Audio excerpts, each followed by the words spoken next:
Once upon a time in San Francisco, there was a place called WoodWard's Gardens. It was San Francisco's first amusement park. It was an extraordinary example of state-of-the-art recreation in the Victorian age. It offered expansive gardens in which to indulge in refined relaxation. It was a place to increase your exposure to art and to culture. It was a place that allowed you to get up close to something truly exotic. Most of all, WoodWard's Gardens was a place to create memories. 3 generations of early San Franciscans came through its gates.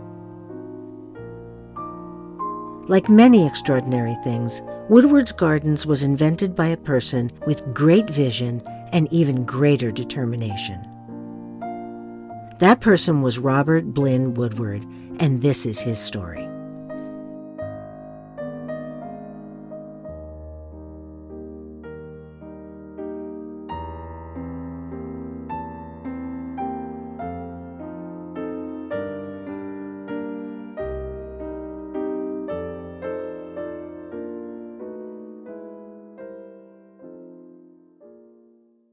Robert Blinn Woodward was 24 years old in the winter of 1848 when he heard the news of the discovery of gold in California. Woodward seemed an unlikely person to catch gold fever. Woodward had deep roots in Providence, Rhode Island. Providence was a prosperous port city, and young Woodward was very well set up. He was being groomed to take over his father's grocery business. Plus, he had just gotten married the year before and had an infant daughter. Still, in March of 1849, he boarded a ship like this one and sailed off. He took with him a cargo load of grocery items, hoping to open a grocery store once he got to California. The ship sailed down to South America, around Cape Horn, and back up the Pacific coast. It was a grueling and treacherous journey. The voyage usually took at least 6 months. Woodward arrived in San Francisco in late November of 1849. His journey had taken 8.5 months. By the time he arrived, the population of San Francisco had exploded from less than 1,000 people to upwards of 25,000 in less than a year. This created the city's first housing crisis. In fact, as the rainy season started, the situation in San Francisco was so desperate that ships were towed into the shallows of Yerba Buena Cove and turned into hotels, stores, warehouses. One ship was even used as a jail. Woodward quickly realized that what the gold seekers needed most was a clean place to sleep and a good square meal. It was here he found his opportunity. In Gold Rush San Francisco, where a single egg might cost $1 or $2 each, Woodward started offering hearty meals 3 times a day for 50 cents apiece. Being in the grocery business, he was comfortable making a smaller profit and making it up on volume. His formula worked. He was so successful that within a year, he rented a 3-story building on Sacramento Street and opened a large dining room, then expanded it to include a hotel. He called it What Cheer House, which was a well-known name in Rhode Island. Woodward's philosophy of offering value for an affordable price soon allowed him to expand his hotel by building a 5-story building next door. He advertised that What Cheer House was conducted on strictly temperance principles, which meant that he served no alcohol at all. He soon built another 5-story building around the corner on Leidesdorff Street, connected to his other buildings. By 1858, he could accommodate 900 lodgers and feed many more than that. He is said to have turned away as many as 150 people a night. It was rumored that Woodward himself earned $100,000 a year from the hotel, the equivalent of about $3 million a year today. Now you may be thinking, what about Woodward's family? What happened to the wife and infant daughter he left back in Providence? Woodward had gone back to Providence at least once in 1855. That was the year the Panama Railroad was completed, which cut travel time from San Francisco to Providence down to a little over a month. His second daughter was born in Providence in 1856. Woodward returned to Providence again in 1857, and this time he brought his family back to California with him. To prepare for his family's arrival, Woodward bought a large piece of land out past the city cemetery near the mission lands. At the time, this was so far out of town, it wasn't even on the city map. Now, some development in the area had already started, but Woodward was still able to buy a large plot of land on Mission Street, which stretched back to Valencia between 14th and the street we now call Duboce. The first thing Woodward did was build a large home for his family. The house was simple in design, especially compared to the elaborate mansions that would soon rise on Nob Hill, but Woodward's home wouldn't stay simple for long. Collecting exotic plants was a popular hobby among the wealthy at the time, including Woodward. He built a huge greenhouse next to his house to hold his growing collection. His greenhouses rapidly expanded to at least twice the size of his house. Woodward added an elaborate system of ponds, perhaps in part to control flooding, connected by a river, in which he kept a pair of black Australian swans and other waterfowl. As the owner of a popular hotel in the busiest city on the West Coast, Woodward was able to easily make connections to obtain not only exotic plants, but unusual specimens of all types from all over the world.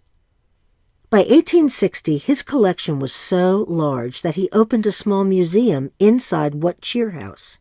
A local newspaper reported that Woodward's display included over 600 stuffed birds, 1,200 blown eggs, 2,000 shells of all types, and 1,200 copper coins, some dating back to Julius Caesar. At the same time, Woodward's family was also expanding. In 1858, their third child and only son was born in San Francisco. Another daughter was born in 1860, but tragically she died in infancy. Perhaps to escape their grief, in 1861, Woodward took his family on a year-long tour of Europe. Woodward turned the trip into a buying spree. In Rome, Woodward met up with the American artist Virgil Williams. Like many other young artists, Williams was perfecting his painting techniques by copying the great masterpieces in the European museums. Woodward bought up every single work in Williams' studio. Then he gave Williams a generous advance payment and sent him off to copy more works for him over the next year. Back home, Woodward added an art gallery to his conservatory. In February 1865, Woodward opened his home to the public for the first time. He did it as a benefit for the Sanitary Commission, which was an organization that supported the veterans of the Civil War. He called it WoodWard's Villa, and the admission price was 50 cents, which included access to the Pompeian Museum, Conservatory, and Zoological Gardens. It was an immediate hit. It wasn't long before Woodward opened his gates to the public full-time. He moved his family up to a vineyard estate outside of Napa and turned what had been their house into a museum which contained his various specimens. He added an aquarium for his fish and a pond where he kept 3 or 4 sea lions. Still believing in his idea of setting a low price and making it up on volume, Woodward built a huge pavilion to host musical and dance performances and accommodate large conventions. He dropped the admission price to 25 cents to draw bigger crowds and keep it filled. Even though the neighborhood around him continued to grow, Woodward was able to acquire 2 more plots of land on the south side of 14th Street. One he used to build a car barn for the streetcars he began to run along Mission Street. These brought people from downtown directly to his gardens. On the larger, odd-shaped plot, he created a strange sort of zoo, which he connected to the rest of his gardens by building a tunnel under 14th Street. Within a year or so of opening his gardens, Woodward invited the young photographer Edward Muybridge to take pictures of it. Muybridge is probably best known today for his pioneering work in both panoramic and stop-motion photography. His early photos of Woodward's gardens have mostly been forgotten, but they provide the only glimpse we have behind the gates. This is Woodward's conservatory and the art gallery he added. Here's a peek inside the art gallery. This is Woodward's pavilion, which was built on a large hill. Down below is the boat pond. Not just children, but everyone wanted to ride the boat pond. Riders sat in a giant wheel which slowly turned, powered by the windmill you can just see at the top of this photo. If there was no wind, then they had to rely on punting or rowing to move the wheel. Since the opening of the Panama Railroad, more families had settled in San Francisco, and WoodWard's Gardens offered something for everyone. Muybridge photographed WoodWard's Gardens in several visits over a 10-year time span. Cameras at that time used glass plates and very slow shutter speeds, so these are not candid shots. They may look to our eyes like modern selfies, but they were carefully arranged by Muybridge. Woodward may have asked Muybridge to photograph his extensive taxidermy collection, or it may have been the photographer's own idea. In any case, Muybridge seemed to enjoy posing the stuffed creatures both with each other and with humans. He took a small selection of Woodward's stuffed birds and mounted them on posts along the path to the museum that had once been Woodward's house. He created groups of small woodland creatures, and then also showed off Woodward's pair of stuffed polar bears. Consider this shot of a tiger emerging from the bushes, teeth bared, ready to pounce. The same tiger also appears in this scene, apparently unbothered by the other animals who are also devouring their prey. Then the same tiger, still in mid-pounce, gets petted by a very brave woman. Woodward's Gardens offered live animals as well. There were cages full of small animals and birds, and if you went through the tunnel under 14th Street to the corral area, there were camel rides. Woodward imported his animals from around the world, often using sea lions caught for him in the San Francisco Bay to trade for more exotic specimens. Woodward's collection of live animals included a tiger, a lion, and a few bears. 1 or 2 times a day, the bears would be let out of their cages and set loose on a climbing structure for the entertainment of the garden's guests. Just about when Woodward's Gardens was reaching the peak of its popularity, Robert Woodward died. He was 65 years old.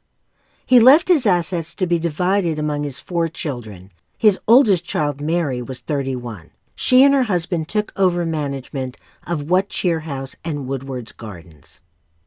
Now, whether it was bad management or simply that the public's tastes had changed, both What Cheer House and Woodward's Gardens went into a slow decline. What Cheer House became a flop house until it was destroyed in the 1906 earthquake and fire. As for Woodward's Gardens, by 1890 the land had become more valuable than the attraction. It was finally closed for good in 1893. Overall, it was a sad ending. Crates full of stuffed birds, animals, and other specimens were sold off for pennies. The living animals had been long neglected, and several starved to death. Others were shot in their cages by their new owners simply for bragging rights. One of the bears was reported to have been on the menu at a local restaurant. The artwork, statues, and many of the plants were bought by Alfred Sutro, who was, just at this time, building Sutro Baths out by Ocean Beach. So they went on to delight San Franciscans for many years to come. But you can still find traces of Woodward's Gardens in the Mission today. Woodward's Pavilion was replaced by a theater used for vaudeville acts through the 1920s. George Burns got his start there. Then it was bought out by a Greek Orthodox congregation. Their brand new cathedral building occupies the site today. And just around the corner, the old Armory building stands on the site of what was once Woodward's streetcar barn. There is also a small alley called Woodward Street that runs only 1 block, cutting through from 14th to Dubose. It goes over the land where Woodward's home and his grand conservatory and art gallery once stood. Thanks for joining us for this special presentation on Woodward's Gardens. If you'd like to see more presentations like this, visit the San Francisco Historical Society at sfhistory.org. And remember, it's your donations that make programs like this possible. Thank you.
Bye.